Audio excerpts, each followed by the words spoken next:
Okay, I think I just kind of briefly went over and made mention on this corner where the back goes in that, just chisel it out. But I wanted to address it just a little bit more because in some of the first episodes we did where we used the block of wood as a chisel guide. That's a good thing. Let me grab a mallet. Okay. All I'm going to do is I'm using a wide chisel and I'm going to use my groove here, the shoulder here, just as the guide to get the bottom. Then, again, I'm just using this stick of wood as a guide to get the other side nice and straight. And then just kind of nibble it away and you're good.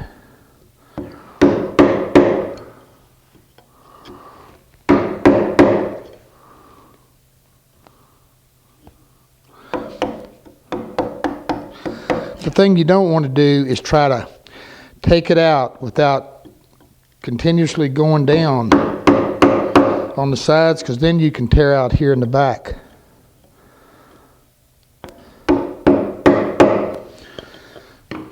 Once I get down a little bit, I want to get rid of this thing. It's in my way.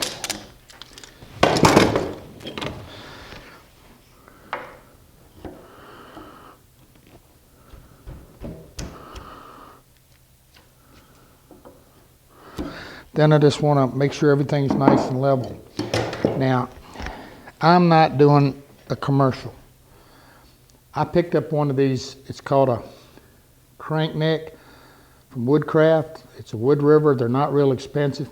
It's got different chisels, but this one's flat, and for doing corners and cleaning glue, it does a pretty nice job. I've got the more expensive crank necks chisels that really do nice for working in corners as well. This was just a nice little, relatively inexpensive alternative to it. Now, that's our corner. Now I want to show you something. No matter how long you do woodwork or how many years you do it, you always come up where you see something and you're like, duh, why didn't I think of that 20 years ago? Well, this is one of those times. We've been doing all these pegs. Now, one of the guys out on the comments here on YouTube asked the question if you could use the mortiser to do a through mortise into the door, meaning for the peg. And yes, you can. What you have to be careful with is just like when we were drilling the holes in the doors, that you back it up really well. Because as that chisel plunges through, it can try to tear out the back. Now, in the case of the carcass here, you couldn't do it unless you set up and punched all the holes prior to assembling the case. And so I got to thinking about that a little bit, and I was thinking about, well, what if I took the mortise and chisel and with the drill bit, put a drill on it, tap it in and the problem is that with the mortise and chisel is that the bit that comes with it protrudes down too far. You can't get the chisel into the wood. So this is that punch I got from Lee Valley. Now you could do it with a mortise and chisel if you had a longer drill bit. Now the inside of this is a 1/4 inch punch, but the inside of it is not 1/4 inch. It's about 3/16 or something like that. But one of the issues is getting the hole dead center of where you punch this. And I told you that, if you don't punch it perfect, it's okay because the square peg usually goes ahead and kind of it fills it in. But here's what I come up with. Then I'm going to take my little 3/16 drill bit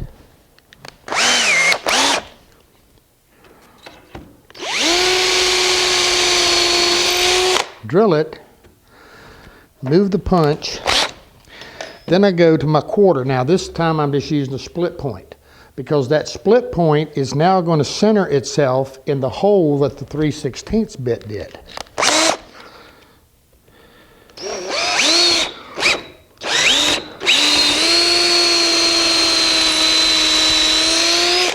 And what I get is the hole is dead center of my punch. Now I've got a little crumbs in here from where I drilled it, so I just take my punch and then set it right back where it was at, take it a little deeper and clean it out.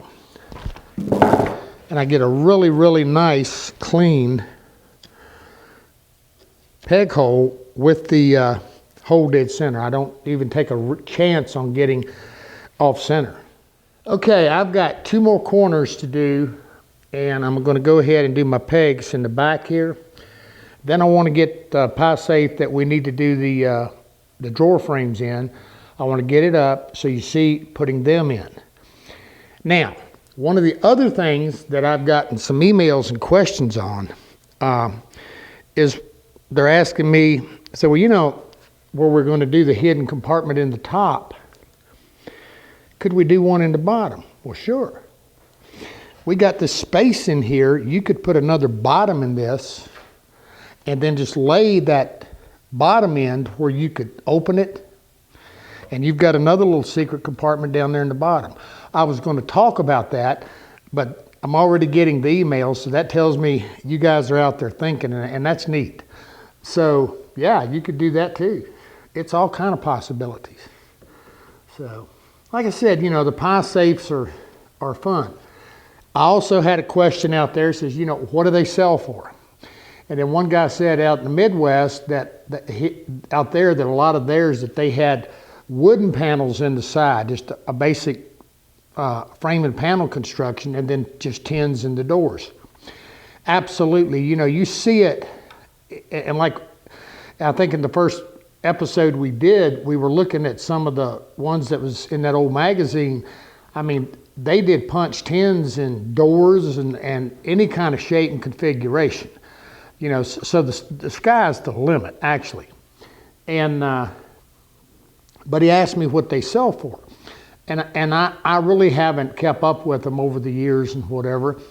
But I've seen them, and this is going back some time, I've seen them go for $500 in kind of ratty condition at auctions, and I'm just talking public auctions. And I've seen them go for $20,000. I saw one go for $25,000. And it was kind of big and elaborate. So it's all over the place. You know, it depends upon wood and uniqueness and different things like that. Selling one of these, again, it's kind of hard to put a value to something here in a public video like this because, you know, depending upon your area and you know, it's just hard to say. One like this, probably, you know, on a low side, $1,500, high side, $3,000. I'm not going to sell mine, so I don't care. And, you know, trust me, there's enough, the ladies around here, they're already talking about who gets what and what this. So that's just the way it works. So hopefully that answers some questions. Now, with that said, I want to remind you, if you go to our website, which is www.charlesnealwoodworking.com. On the right side down there, you're going to see a thing that says New Forum. There's a place in there for the pie safe.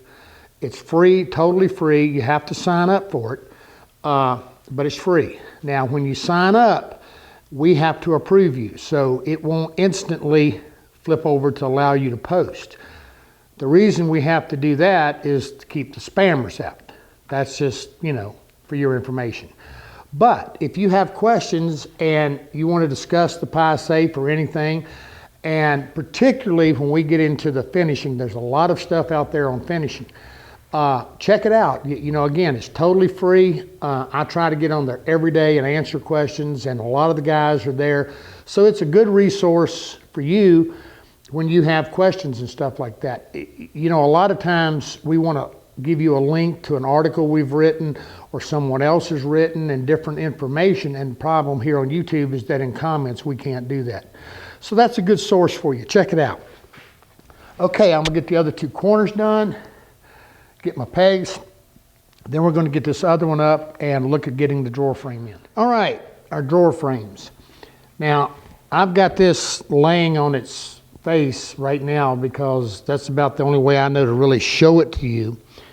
And so that kind of puts me working in a little bit of an awkward position. I prefer for it to be up so I can clamp and do whatever. I've already got the bottom one in, and you can well see exactly what we've got. We're flush with our front rail here and flush with our back. And I took a square and I came in on the front and put a square across here to make sure that this is nice and straight. That's important. Because if we don't have our runner straight, then our drawer's going to want to wobble around a little bit. Putting these in is pretty straightforward. Okay, what I'm going to do is the first thing you're going to notice is I went through and just drilled some holes and I countersunk them. That's a little easier than trying to clamp it, particularly in this position. Normally I just glue it and clamp it, but this is a little difficult. And actually a lot of times I will screw the back in, particularly on tables and whatever. So I just want to get this thing situated up in here. I'm a little snug, so I got to go in pretty straight to get everything in I want. All right, there we go. Now what I'm going to do is I need to get this the other way. There we go.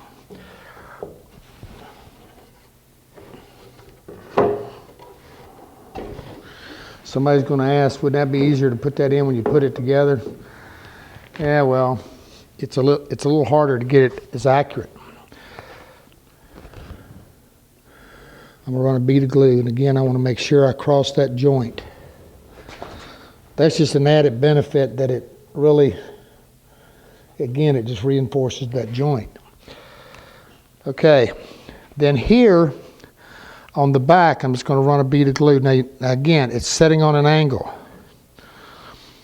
and it does get a little precarious, I think would be the word, but couldn't swear to it. Anyway, on the angle, this allows me to fold up, kind of like a door, into position. Now, we talked about you could use a shim or something in here, and we talked about that I use some thicker maple so that I wouldn't have to do that. I'm actually still just a little, the combination here is still just a little bit shy of being flush with the bottom, but that's okay because this is the top. This is a tilt rail. Then I simply screw it in place.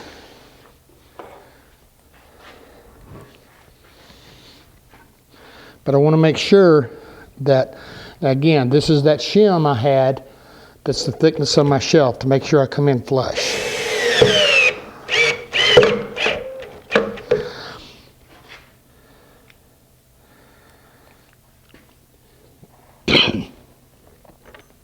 Whoops.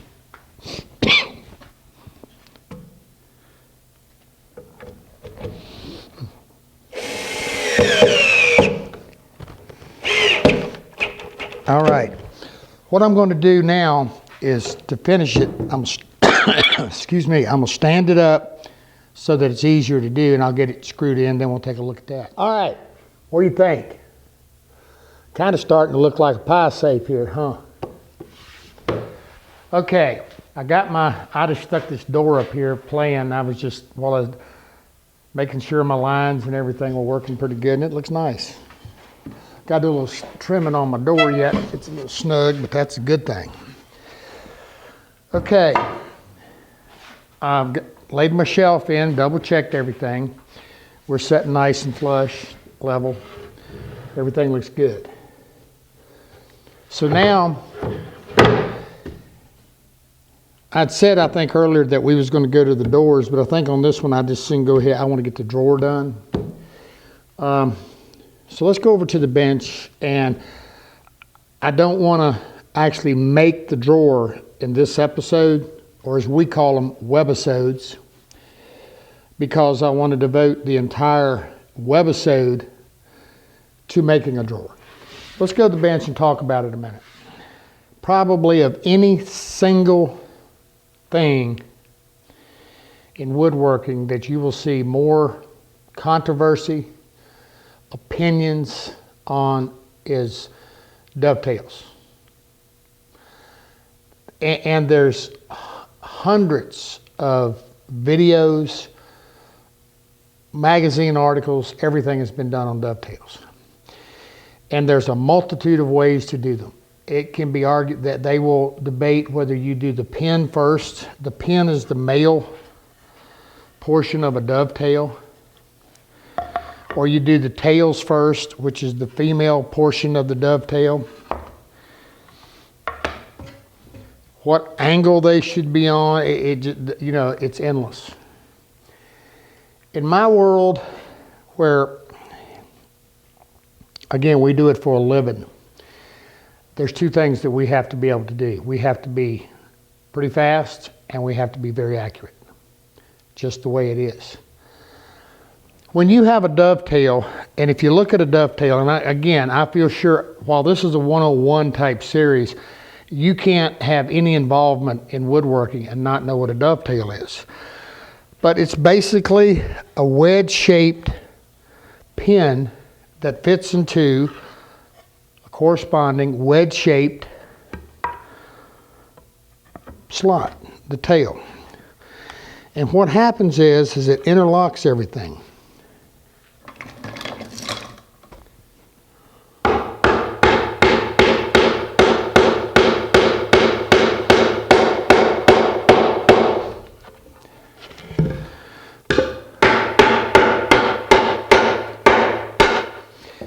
And if this were a drawer,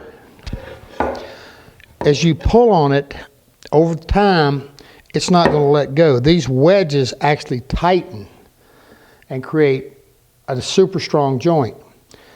Additionally, they create a lot of flat grain area for glue. Makes for, and I think I told you earlier that along the peg, mortise, and tenon joint, the only joint that is comparable in strength, longevity, and has proven itself for thousands of years is the dovetail joint. And that's what we're going to be using in our drawer. Now, that said,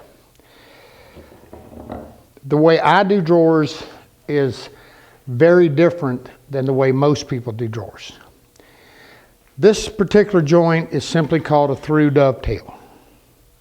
Simple as that. It's because the pins pass through. You can see it from all angles. This is what is referred to as a half blind dovetail. And that's because there's a rabbet, which represents this shelf right here, because this is an overlay drawer.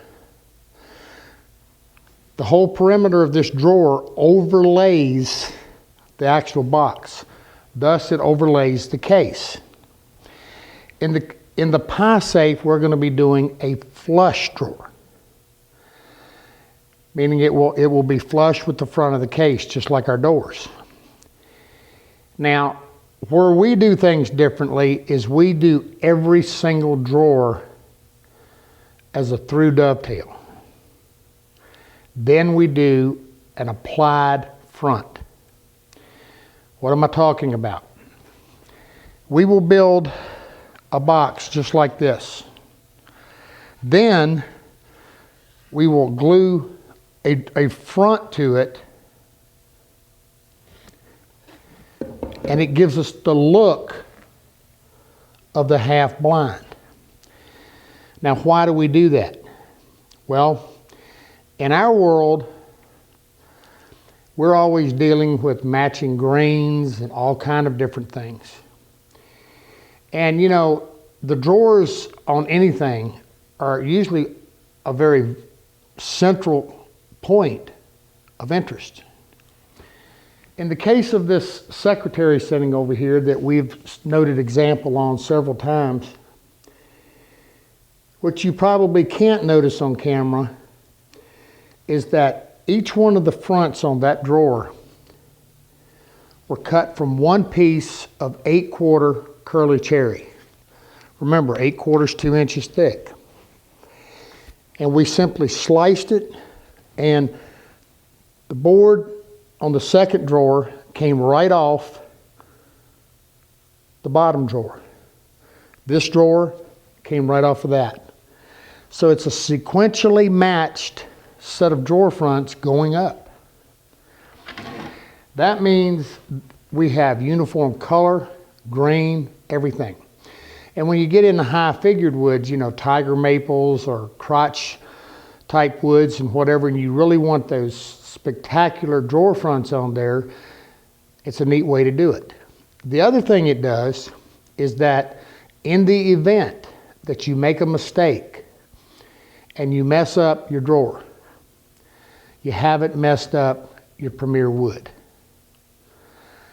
It's also extremely cost effective because in the case of this slant front, I was able to take one piece of 8/4 material and get all my drawer fronts, all four. If I had done a full thickness drawer, I would have only been able to get 2 out of that same piece of 8/4. So I would have disturbed my grain matching going up, number one. Number two, this is really nice curly cherry. It's relatively expensive, and so it would have cost me twice as much to get my drawer fronts. But what I did is the front of this, of course, is curly maple. The inside of it is curly cherry. The inside of it is actually just a piece of kind of so-so cherry. Actually, it's about like some of the stuff we made those shelves out of. But when I laminate the two, you can't tell it's not one piece of wood. The other thing the laminated drawer front does is it allows us to be able to work the drawer to where we have a perfect fit. And we're going to look at that. So for me, in my world, it just makes sense. Now the other thing that we do is we cut we cut the majority of our dovetails with a jig. Now the jig we're going to be using is one of our own design, and that has nothing to do with any of the series. It's just the one that we use, because one of the things when you go back and look historically at furniture, you're going to notice that the dovetails have a narrow neck and a nice lean look. A lot of the jigs out here do a kind of a blocky, clunky looking dovetail, and I don't care for that at all. For me, I'm willing to use the jig because of the speed and accuracy, but I wasn't willing to compromise how I like my dovetails to look. So again, this isn't about my jig, but we simply designed and had one made that does what we want. But there's many, many jigs out there that you can buy. And then there's the hand way, you can hand cut it. And we'll look at that. And then there's some tricks you can use to kind of hand cut it, but do a little cheat. We're going to look at that. The point is ever how you dovetail it. Is the dovetail joint is a mark of craftsmanship, and it's you can build some of the most gorgeous furniture out there. And if those drawers aren't dovetailed, and the people open them and look at it, they just shut the drawer. Even people who have no knowledge of woodworking know what a dovetail is. and they know that dovetail drawers are the best. So it's important that we do that. Now, one of the things when you do a dovetail joint, you're going to want what's called a half pin on the top, half pin on the bottom. These are done in a symmetric, meaning everything's equally spaced. You can, a lot of in doing contemporary, what is it, isometric or whatever it is, to where they're staggered at different things. You might put, in a chest, you might put 3 in the middle and then a space and whatever. It's all kind of different ways of doing them. In chest, which we'll show you, they become a very decorative thing. Okay, they're very pleasing to look at. Now, so we'll look at that. Now, one of the reasons we have a half pin is it's not only a structural element, top and bottom, but if you look in here, this allows you, this is the slot that the drawer bottom will go in. And when you're sawing this, typically the drawer bottom is going to come in right above the bottom half pin. Now, the other thing we do is, you'll notice in the back of here, this is notched out so that the drawer bottom can slide in fully. And when we make a drawer bottom like this, we want to make sure our grain is running left to right. We're talking about that expansion and contraction thing again. It's going to expand and contract this way.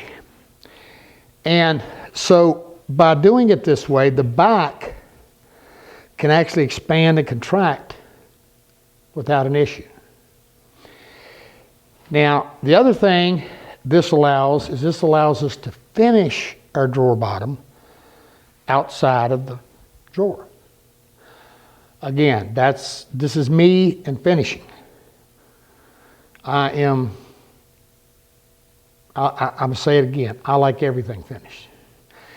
And so this allows me to have to deal with this, be able to deal with this drawer bottom one-on-one. That means if I'm brushing it or spraying it, I can do it horizontal, get a nice finish on it. It also makes it a lot easier being able to finish inside of here. And I've told you, we spray most of our finishes. So this gives me an opening where I can get in and do a better job. That's the reason we do it the way we do. Now, that's not to say that half blinds and whatever, they're great. And the old timers, they didn't do a lot of laminating of fronts. They did some, but they didn't have the modern day adhesives and whatever that we have, and they certainly didn't have dovetail jigs. But in the modern world, it makes a lot of sense. And particularly with new woodworkers, hand cutting dovetails can be, well, they're a thing you want to master, with no doubt. But it takes a while. It takes a lot of practice. So next time we're going to look at some hand cutting dovetails and some alternative ways of doing them, and how we make the drawer. So, till next time.